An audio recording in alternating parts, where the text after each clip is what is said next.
Hello and welcome. Today I'm in the Tier 10 US cruiser, the Des Moines, and I'm using these modules and commander skills.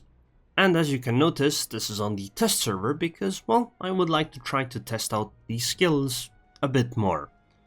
Because some of them are very interesting, for instance, radio position finding, but I'll talk about it slightly later. So, because it's the test server, pretty much everyone's gonna be tier 10, and, well, we decided to go to the B and C caps. Unfortunately, I spawned on the A side, so this means I'm gonna take a really long voyage across the map.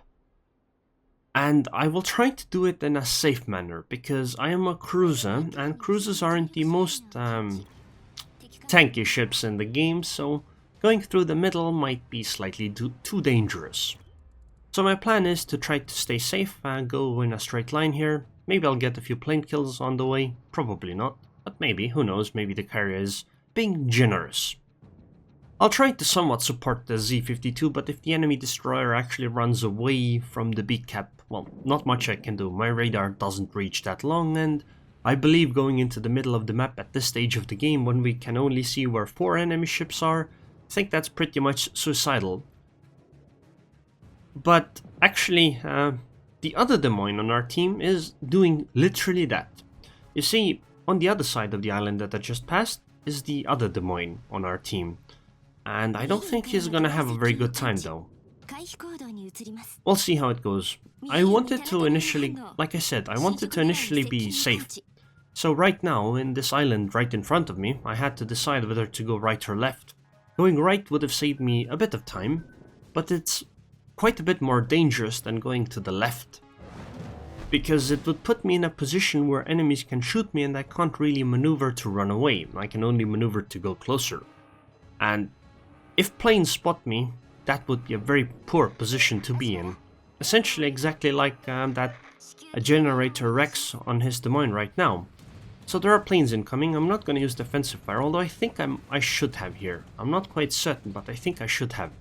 Because it seems Generator Rex is not actually using his defensive fire, or alternatively, he's still getting hit by a million torpedoes, even while using it. Basically, you just saw a Des Moines get attacked by a carrier as the first target, and the Des Moines pretty much died to that. Yeah, welcome to PTS, I guess. Anyways, about radio position finding. So, I find that the skill is very interesting. Contrary to what many say, I don't feel that the skill that removes skill from the game. I find that it actually transforms the skill needed, because you can do things you couldn't, well, I guess you could have do them before, but it would be a gamble or up to luck or similar things. And there are some interesting things you can try with it. For instance, the thing Flamu showed where he torpedoed a Khabarovsk using the RPF to see when he was coming around an island. I actually tried something like that as well against a Moskva. Unfortunately, I only fired one torpedo salvo as a Shimakaze, and I did hit, but, you know, one torpedo salvo against a Moskva, probably not gonna kill it. So, another thing you can do with radio position finding is that if you're a radar cruiser, like say the Des Moines, and you have 9.9 kilometer radar range, and you have an enemy ship that is visible within, let's say, 10 kilometers of you, but your radar position finding ability is not pointing towards the ship that is within 10 kilometers of you, well, now you know that there is a ship that is closer than that to you, for certain. And this means you can radar it to reveal it immediately. You don't have to guess whether the destroyer is within range or isn't. And I find that to be a very interesting idea.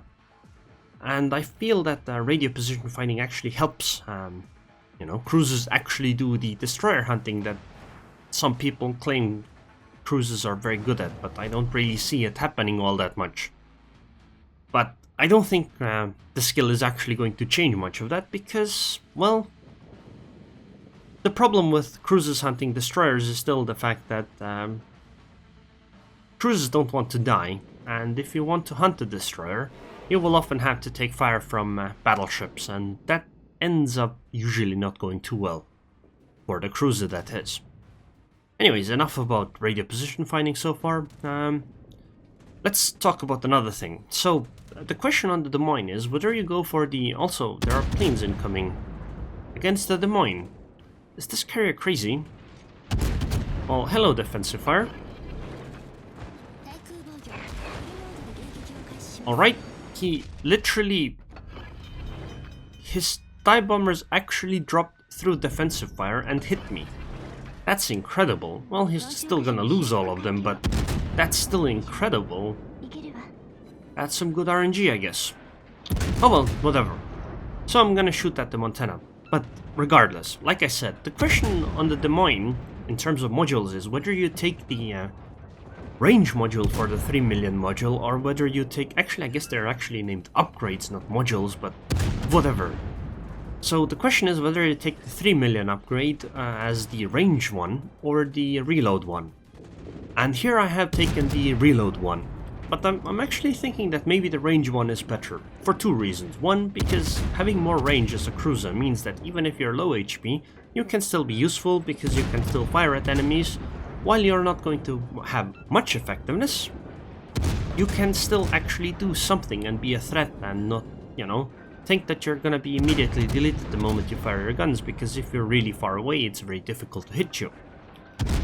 And the other reason is that having more turret traverse is good, because it helps you be more active in maneuvering. Like if you're in a fairly close range fight, you can, or even medium range fight, you can do things that ships with bad turret traverse cannot do.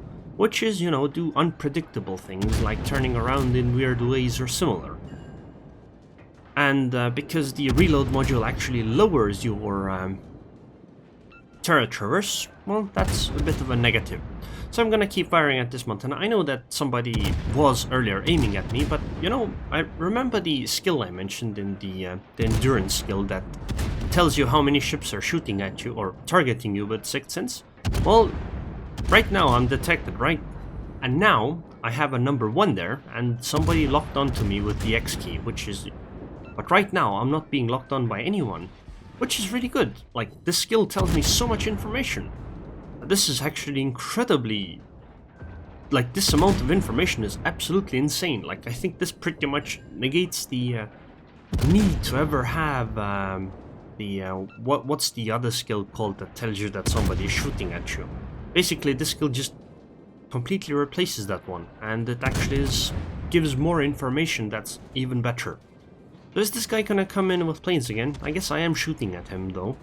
But I have defensive fire available, so I'm just gonna use it right now. I mean, those planes aren't going anywhere. I'm sorry. I'd really like to take out this Montana. I'm really confused right now that this is a Montana though, because when I was playing it, I was actually certain that this was a Kurfürst. I don't know how I noticed. I don't know what it is. By the way, I played this match today actually, so... Okay, so I'm switching the AP and I'm gonna target the Hakuryu. I'm not quite certain where I should aim to actually try to citadel her. I don't think I have to aim so high. I think I should aim actually lower, but I'm not quite certain how well that will work out. Maybe killing the Montana would be... Wait, what?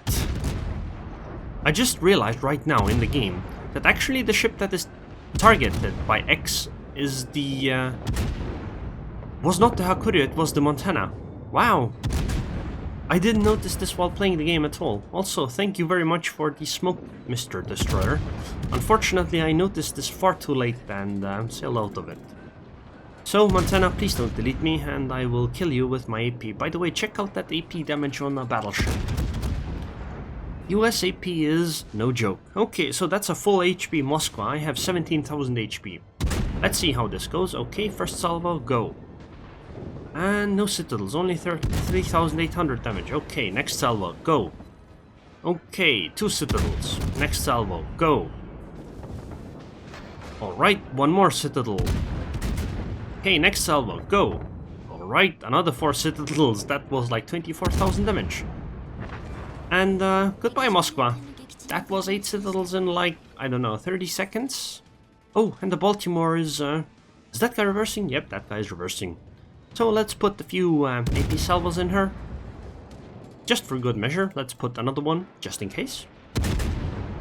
Actually, if you look at the teams, we are quite equal, and the enemy team is ahead in points and cap zones.